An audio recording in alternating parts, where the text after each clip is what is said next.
Hello, St. Andrew. I'm Sarah Blazing, Director for Outdoor Ministries and Youth Leadership, and I'm doing a devotional for you tonight.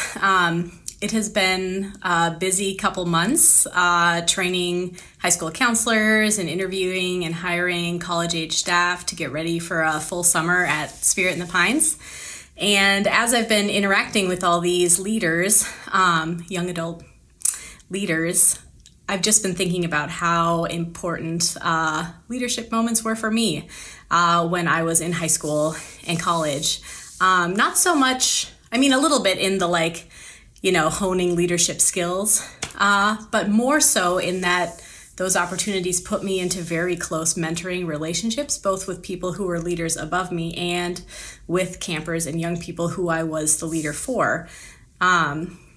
And as I've been involved, in youth ministry, I've been around a lot of research that just shows time and time again across all kinds of fields that one close relationship is really what can define endurance and resiliency and grit for a young person. Just having that one person who is paying attention and asking, how are you doing? How can I help you? Here's the awesomeness I see in you.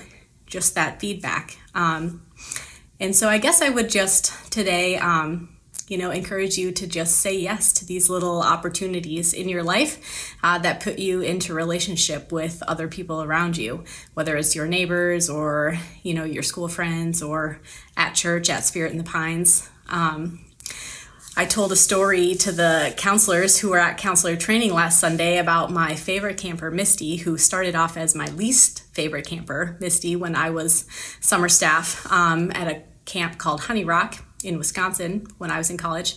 And she just, didn't want to do anything all week. And in that program, at the end of the week, we would take the kids on a 3-day hiking trip.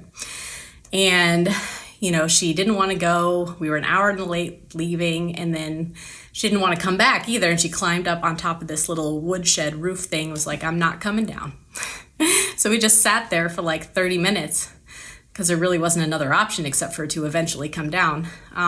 But she was just saying, I don't want to leave because nothing ever changes in my life. And that's just a feeling a lot of us, I think, can resonate with. So eventually, it felt like a moment the Holy Spirit was just kind of giving me some words for her that I didn't really think of myself.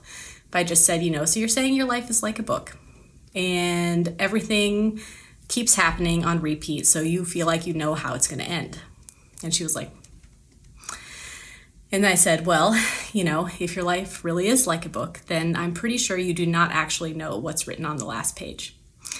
And I'm not even sure that you're just a character. I think you're also the author, with God. And she just sat there thinking about that for a while, and eventually she climbed down. And we hiked back, and that moment has just stuck with me, all of these years. And I, can imagine it stuck with her as well.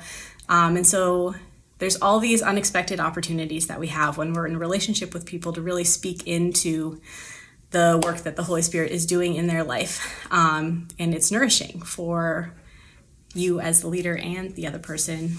And so I hope you just think about that today and see what you're being nudged towards in your life. Thanks.